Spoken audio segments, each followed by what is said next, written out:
വേണ്ടില്ല ആദ്യത്തെ ഓണല്ലേ, വീട്ടിലേക്ക് പോകുമ്പോ എന്തെങ്കിലും വാങ്ങണ്ടേ? അത് പിന്നെ നമ്മൾ വാങ്ങിച്ചിട്ടല്ലേ പോവുള്ളൂ. കൂട്ടുകുടുംബായോണ്ട് ഒന്നും വാങ്ങുന്ന പോകുന്ന മോശല്ലേ? അപ്പൊ നമുക്ക് വാങ്ങാന്നേ. അച്ഛൻ, അമ്മ, അച്ചിച്ചൻ, അച്ഛമ്മ, 4 പാപ്പന്മാര്, 4 പാപ്പിമാര്, അവരുടെ മക്കൾ, അത്രേ ഉള്ളൂ. ഡ്രസ് എന്തെങ്കിലും വാങ്ങല്ലേ? അല്ല, ഡ്രസ് തന്നെ വാങ്ങണോ? നമുക്കൊരു oven, air fryer, vacuum cleaner അങ്ങനെ വല്ലതും വാങ്ങിയാ പോരെ? ഡ്രസ് ഔട്ട് ഓഫ് ഫാഷൻ അല്ലേ? അത് കൊള്ളാലോ. പക്ഷെ എവിടുന്ന് വാങ്ങും?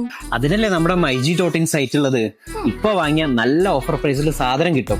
ഓണം കഴിഞ്ഞാലും ഓണം ഓഫേഴ്സ് ഒന്നും കഴിഞ്ഞിട്ടില്ല. 5000 രൂപ മുകളിൽ പർച്ചേസ് ചെയ്ത് തന്നെ ലക്കി ഡ്രോ കൂപ്പണും അതുപോലെ 25 കോടിയുടെ സമ്മാനങ്ങളും മൈജി ടോട്ടിൻ കൊടുക്കുന്നുണ്ട്. 25 കാറ്, 30 സ്കൂട്ടർ, 1 ലക്ഷം രൂപ വെച്ച് 30 പേർക്ക്, പിന്നെ 60 ഇന്റർനാഷണൽ ട്രിപ്പുകൾ, അങ്ങനെ കൈ നിറയെ സമ്മാനങ്ങളാ. ഈ സമ്മാനങ്ങളൊക്കെ നമുക്ക് കിട്ടുമോ ചേട്ടാ? പിന്നെ കിട്ടാതെ. ആ ഇന്റർനാഷണൽ ട്രിപ്പ് ഒന്ന് കിട്ടിയിരുന്നെങ്കിൽ നമ്മുടെ ഹണിമൂൺ ഒന്ന് സെറ്റ് ആക്കിയായിരുന്നു. എടാ